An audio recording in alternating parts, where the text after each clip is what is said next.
Hello there, today it is Chief with another tutorial. Today's tutorial will be on GIMP, a free alternative to Photoshop that can be downloaded at www.gimp.org. Today, sorry, not today, the image you will be making can be previewed. Sorry, I'm kind of having clicking errors at the moment. It can be previewed on my computer since I've failed quite a few tutorials trying to get this right. This is the image itself. I screwed up a bit right there and there. So I'm gonna try to do this better this time and actually get this one uploaded. So let's begin.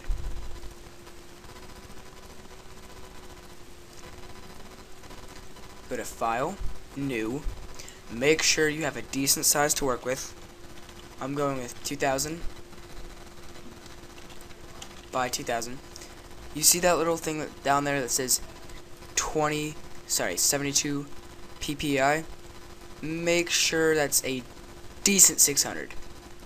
Anything more than that, and if you have a slow computer, do 300. I'm gonna do 700 because I require everything to be perfect. And make sure your background color is on transparency. Okay. Click OK. Now you have this image here that we're gonna start making our text with.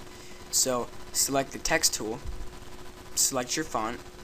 I prefer sans bold because it is a nice bold font and is good to work with.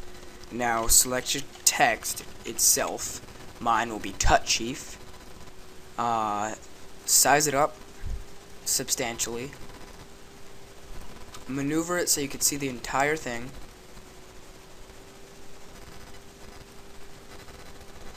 And then select your alignment tool.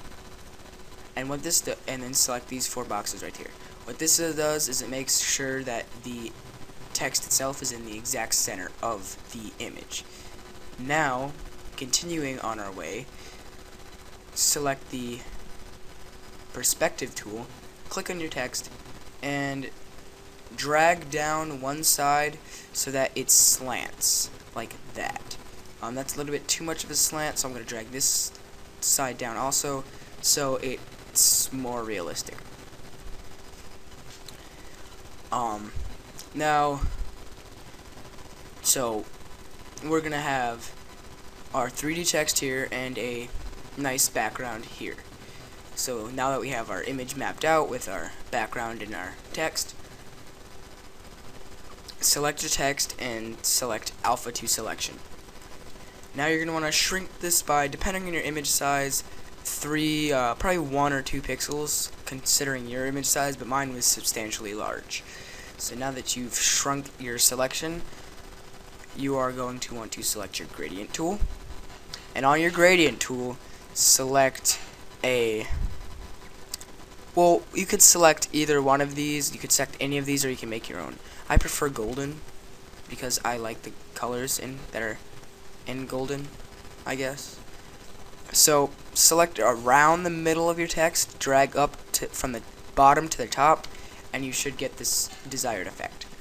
Now you have this text with gold in the center and a black outline, and that looks substantially amazing. But we're not done. Duplicate this layer. Actually, sorry, don't duplicate this layer.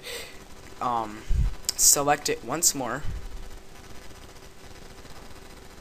and shrink it by 5 pixels. Actually, maybe, oops, undo that. Shrink it by maybe another 5 pixels. Maybe just another 5 pixels. Yeah, my image was substantially large.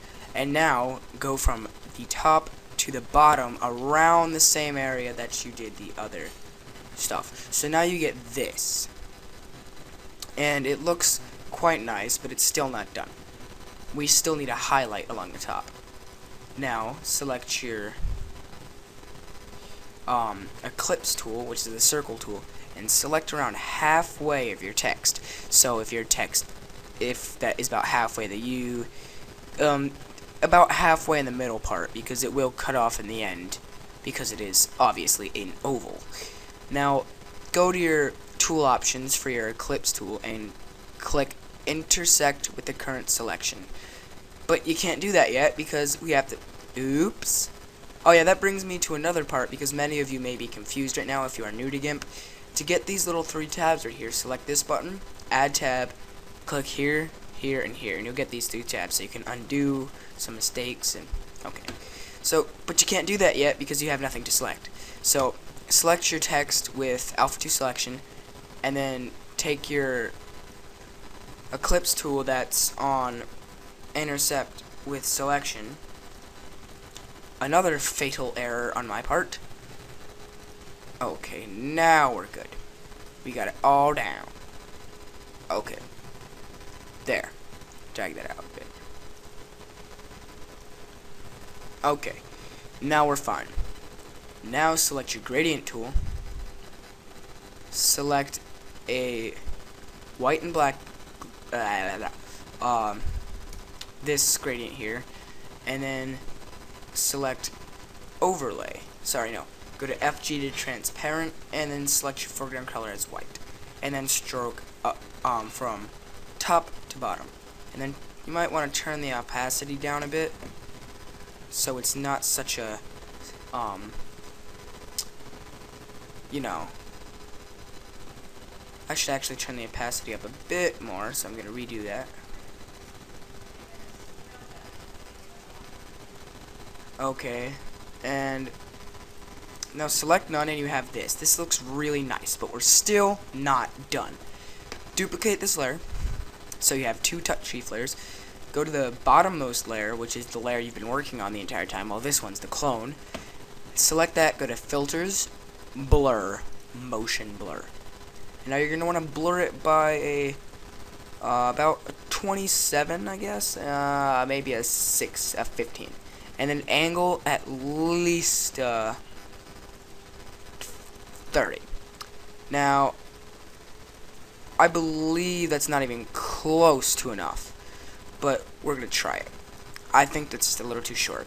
Now duplicate that layer a million gajillion trillion times, and you come out with this.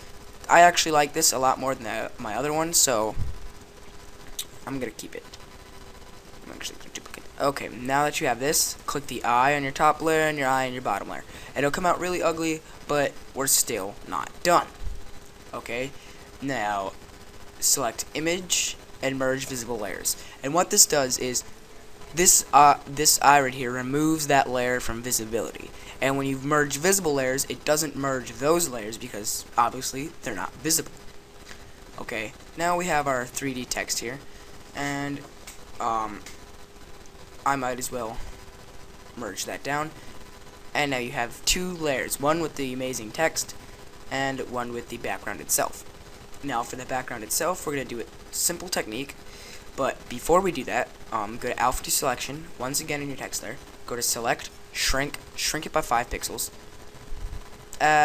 shrink it by another 5 pixels, and then select your bucket tool, turn the opacity way down, and pick a pattern that you want to fill with.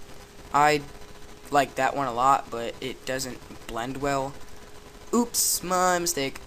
Fill whole selection, and turn your mode on overlay.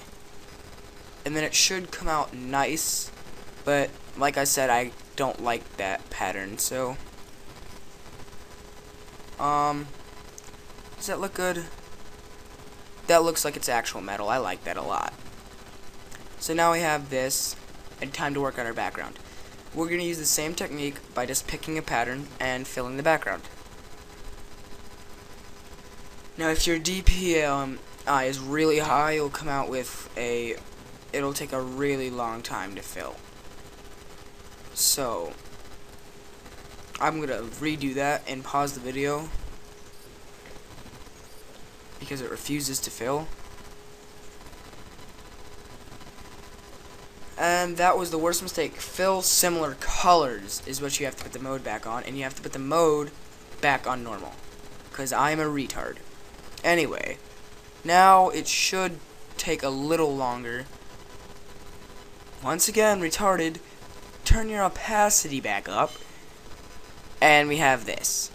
Now that we have this, you're going to want to play around with the colors some, and I'm going to fill from gradient, but that option is only in Photoshop, so I'm going to select probably cold steel, go from this corner to this corner, and that looks retarded and ugly. Let me try it one more time when the opacity is up. Still looks retarded and ugly.